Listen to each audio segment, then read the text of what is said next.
شروع اللہ کا نام لے کر جو بڑا مہربان نہایت رحم والا ہے۔ ستارے کی قسم جب غائب ہونے لگے کہ تمہارے رفیق یعنی ہمارے نبی نہ رستہ بھولے ہیں نہ بھٹکے ہیں اور نہ یہ خواہش نفس سے کچھ بولتے ہیں۔ یہ قرآن تو ایک وحی ہے جو ان کی طرف بھیجی جاتی ہے، ان کو نہایت قوت والے نے سکھایا یعنی جبرائیل نے جو طاقتور ہیں۔ پھر وہ پوری طرح بیٹھے جبکہ وہ آسمان کے اونچے کنارے پر تھے، پھر وہ قریب ہوئے، پھر مزید نیچے آ گئے تو وہ 2 کمان کے فاصلے پر ہو گئے یا اس سے بھی کم۔ پھر اللہ نے اپنے بندے کی طرف جو حکم بھیجا سو بھیجا۔ جو کچھ انہوں نے دیکھا ان کے دل نے اس کو جھوٹ نہ جانا۔ کیا جو کچھ وہ دیکھتے ہیں تم اس میں ان سے جھگڑتے ہو؟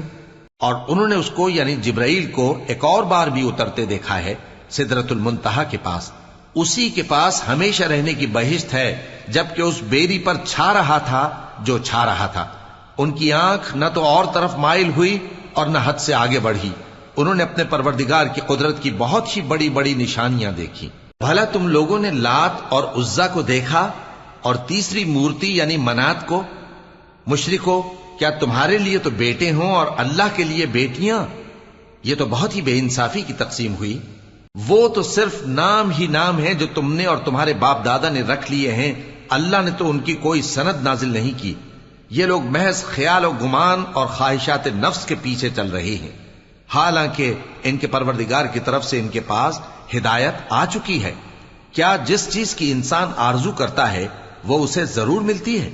سو آخرت اور دنیا تو اللہ ہی کے ہاتھ میں ہے۔ اور آسمانوں میں بہت سے فرشتے ہیں جن کی سفارش کچھ بھی فائدہ نہیں دیتی مگر اس وقت کہ اللہ جس کے لیے چاہے اجازت بخشے اور سفارش پسند بھی کرے۔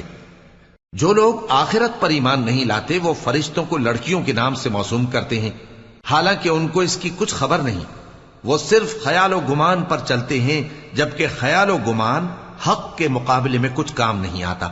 تو جو ہماری یاد سے روگردانی کرے اور صرف دنیا ہی کی زندگی کا خواہاں ہو، اس سے تم بھی منہ پھیر لو۔ ان کے علم کی یہی انتہا ہے۔ تمہارا پروردگار اس کو بھی خوب جانتا ہے جو اس کے رستے سے بھٹک گیا، اور اس سے بھی خوب واقف ہے جو رستے پر چلا۔ اور جو کچھ آسمانوں میں ہے اور جو کچھ زمین میں ہے سب اللہ ہی کا ہے، اور اس نے خلقت کو اس لیے پیدا کیا ہے کہ جن لوگوں نے برے کام کیے ان کو ان کے اعمال کا بدلہ دے، اور جنہوں نے نیکیاں کی ان کو نیک بدلہ دے۔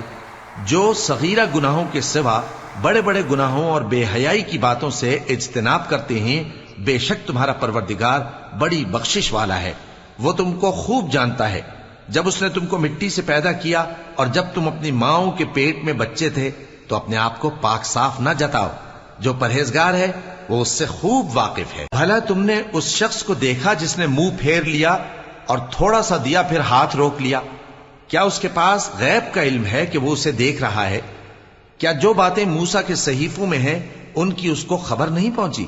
اور ابراہیم کے صحیفوں کی جنہوں نے حق کے طاعت اور رسالت پورا کیا، وہ یہ کہ کوئی شخص دوسرے کے گناہ کا بوجھ نہیں اٹھائے گا، اور یہ کہ انسان کو وہی ملتا ہے جس کے لیے وہ محنت کرتا ہے، اور یہ کہ اس کی محنت کا جائزہ لیا جائے گا، پھر اس کو اس کا پورا پورا بدلہ دیا جائے گا، اور یہ کہ تمہارے پروردگار ہی کے پاس پہنچنا ہے، اور یہ کہ وہ ہنساتا اور رلاتا ہے، اور یہ کہ وہی مارتا اور جلاتا ہے، اور یہ کہ وہی دونوں جوڑے یعنی نر اور مادہ پیدا کرتا ہے یعنی نطفے سے جو رحم میں ڈالا جاتا ہے، اور یہ کہ قیامت کو دوبارہ اٹھانا اسی کا ذمہ ہے، اور یہ کہ وہی دولت مند بناتا اور وہی مفلس کرتا ہے، اور یہ کہ وہی شیرا نامی تارے کا بھی مالک ہے، اور یہ کہ اسی نے عاد اول کو ہلاک کر ڈالا اور سمود کو بھی، غرض کسی کو باقی نہ چھوڑا، اور ان سے پہلے قوم نوح کو بھی۔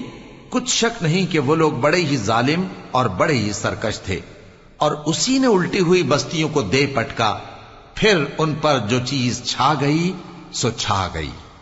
تو اے انسان، تو اپنے پروردگار کی کون کون سی نعمت پر جھگڑے گا؟ یہ پیغمبر بھی پہلے کے خبردار کرنے والوں میں سے ایک خبردار کرنے والے ہیں۔